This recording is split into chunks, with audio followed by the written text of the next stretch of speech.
Jadi ibaratnya gini loh, kewajiban suami ya untuk memberi nafkah dan kemudian dia ibaratnya mungkin dianya nggak mau gitu ya, bukannya karena nggak bisa, itu adalah tanggung jawab dia sama Allah kan begitu.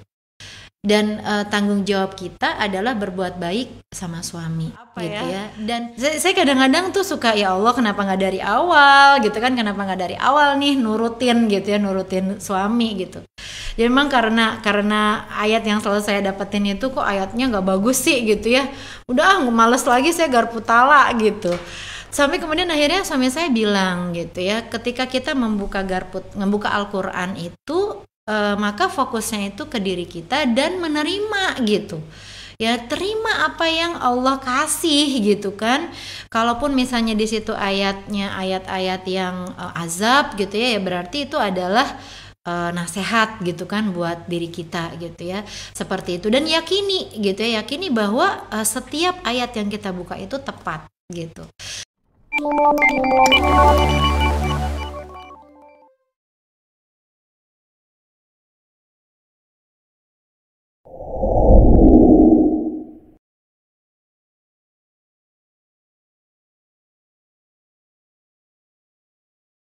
Ini ada pertanyaan, bagaimana kalau menghadapi suami yang kebetulan tidak mau berusaha mencari pekerjaan sementara dia di rumah tidak ada aktivitas apa-apa? Apa saran Umi? Tarik nafas panjang dulu ya.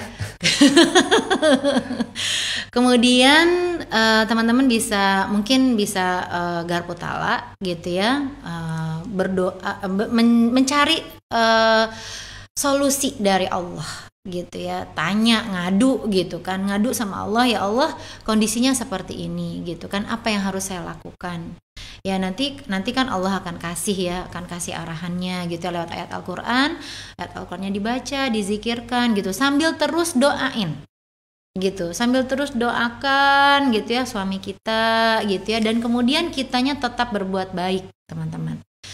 Jadi ibaratnya gini loh, kewajiban suami ya untuk memberi nafkah dan kemudian dia ibaratnya mungkin dianya nggak mau gitu ya, bukannya karena nggak bisa, itu adalah tanggung jawab dia sama Allah kan begitu.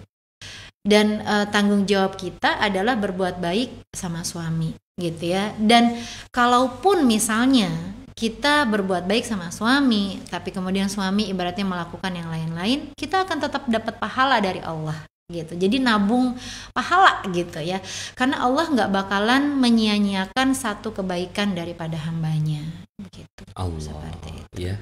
Nah jadi teman-teman semuanya, kita juga menjadi seperti ini itu melalui proses ya. Dulunya ya berantem juga gitu. Jadi kalau seandainya kelihatannya sekarang ya menginspirasi kayak gini-gini, saya malah malu gitu kan, menginspirasi. Ya kita juga proses, berantem juga gitu ya, kadang-kadang marah-marahan beberapa hari gitu ya. Dulu ya Bi. Dulu gitu. Ya saya malu lah kalau saya mau nginget masa dulu. Kayaknya dulu saya tuh loser attitude gitu kan. Saya memiliki sikap-sikap orang yang nggak menang gitu. Nah, tapi ada satu tools yang kita rasakan membuat kita tuh adem. Ya, yang tadi udah disebut sama Bu Yuni gitu ya, bahwa ketika ada apa-apa kita akhirnya mengandalkan garpu tala gitu ya, mengandalkan garpu tala untuk menjadi penengah di antara kita. Awalnya gitu ya, ketika saya memperkenalkan metode garpu tala ini kepada istri gitu ya, sebenarnya sih awalnya juga kita mengalami proses itu bareng-bareng, karena yang ibu dari Solo itu yang pertama kali SMS ke BBM ke istri dulu, baru kemudian saya yang handle.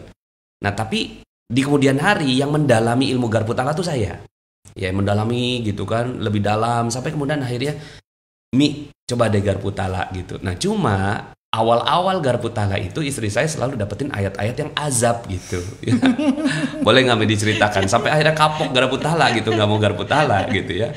Nah itu dulu diceritain, baru kemudian kita ngomongin yang enaknya. Iya, jadi apa ya, saya waktu awal-awal gitu ya disuruh sama suami saya untuk udah garpu tala aja gitu kan, garpu tala, aduh apa sih gitu ya, nggak usah garpu tala, napa saya bilang gitu kan. Jadi sebenarnya teman-teman ya, apa ya, Saya kadang-kadang tuh suka, ya Allah kenapa nggak dari awal gitu kan, kenapa nggak dari awal nih nurutin gitu ya, nurutin suami gitu. Jadi memang karena ayat yang selalu saya dapetin itu, kok ayatnya nggak bagus sih gitu ya, udah males lagi saya garpu tala gitu. Sampai kemudian akhirnya suami saya bilang gitu ya, ketika kita membuka Al-Quran itu, maka fokusnya itu ke diri kita dan menerima gitu. Ya, terima apa yang Allah kasih gitu kan. Kalaupun misalnya di situ ayatnya ayat-ayat yang azab gitu ya, ya berarti itu adalah nasihat gitu kan buat diri kita gitu ya. Seperti itu, dan yakini gitu ya, yakini bahwa setiap ayat yang kita buka itu tepat gitu. Dan teman-teman, Masya Allah ya, saya merasakan bahwa kehidupan kami itu lebih tenang, jauh lebih tenang ketika kita itu punya panduan gitu. Kan Al-Quran kan pedoman hidup ya.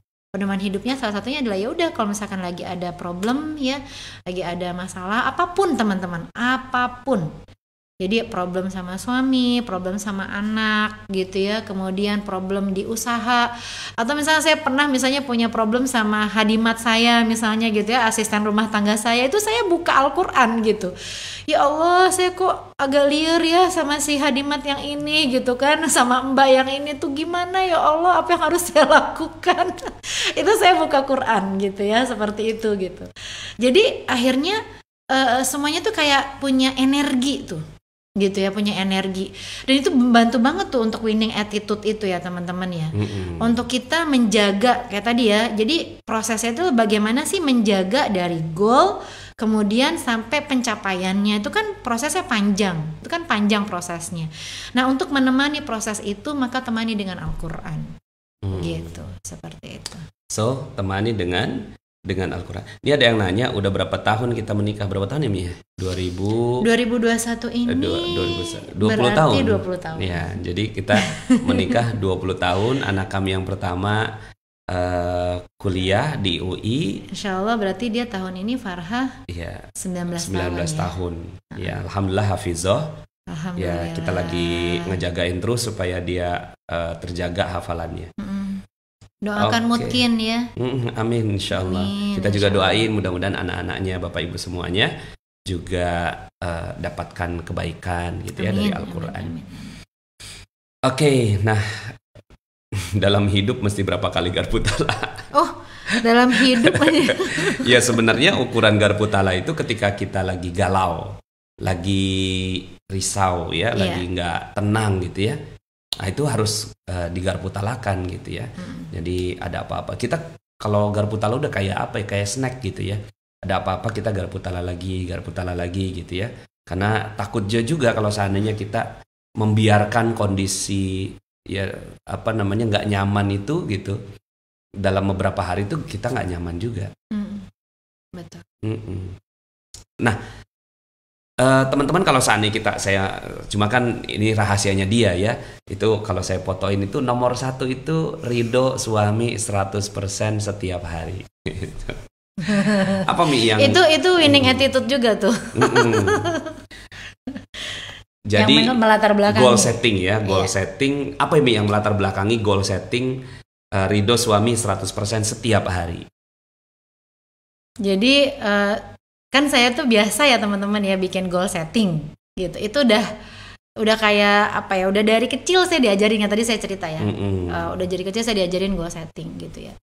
Nah, sampai kemudian dan kadang-kadang kan gini ya, kita misalkan ditanya, Umi ini enggak Abi kalau misalkan kita nanya sama suami gitu ya, Abi ridho enggak sama aku gitu ya. Pasti suami kita bilang ridho gitu ya, seperti itu gitu. Cuma memang ridho suami itu nggak pernah tercatat gitu. Jadi goal itu teman-teman harus ditulis gitu. Goal itu harus ditulis gitu kan. Nah, saya menulis semua goal gitu awalnya nih gitu kan, kecuali itu tadi gitu ya, ridho suami, karena saya merasa bahwa pasti dia ridho dah gitu ya, kayak gitu, pasti ridho lah gitu kan. Dan saya selalu berpikir bahwa pasti setiap hari saya minta ridhonya gitu ya. Cuma yang namanya nggak ditulis itu suka nggak ingat gitu. Kayak gitu tuh. Kalau nggak ditulis itu nggak ingat teman-teman ya. Sampai akhirnya kemudian saya ngobrol sama Pak Nas gitu ya. Terus kemudian kata suami saya, Umi coba tulis gitu. Ridho suami 100%. Kenapa ditulis? Aku bilang gitu ya, ngapain ditulis gitu. Loh, Umi aja kalau punya sebuah goal gitu kan, goal bisnis gitu. Misalkan saya mau dapetin apa misalnya ya, jalan-jalan kemana misalnya gitu ya. Itu Umi tulis gitu. Ya, mau ke Moskow gitu kan ditulis. Umi mau ke surga, masa nggak ditulis? Gitu. Ridho suami itu pintu surga. Itu tuh saya mikir teman-teman. Iya juga ya, saya bilang, iya benar benar tuh benar gitu ya, saya mau ke surga kenapa nggak saya tulis gitu kan. Akhirnya itu selalu saya tulis di goal setting saya nomor 1. Dan ketika ditulis di nomor 1 ya, itu tuh jadinya ketika saya misalnya lagi kondisi agak sedikit nggak nyaman gitu ya sama Pak Nas gitu kan, sama suami saya selalu lihat goal saya. Ya Allah gitu kan, goal saya tuh 100% ridho suami gitu kan, gimana tapi nggak nyaman banget nih gitu ya, gitu ya udah. Akhirnya karena saya nggak nyaman tapi saya punya goal gitu ya, ridho suami 100%, maka saya biasanya itu sholat dan itu buka Quran gitu ya. Nah itu biasanya Allah yang langsung menyiram gitu ya, langsung menyiram dan membuat adem gitu. Bagi teman-teman yang belum subscribe dan baru saja menemukan channel ini, silahkan subscribe. Insya Allah Anda akan mendapatkan materi-materi yang terbaik dari channel ini.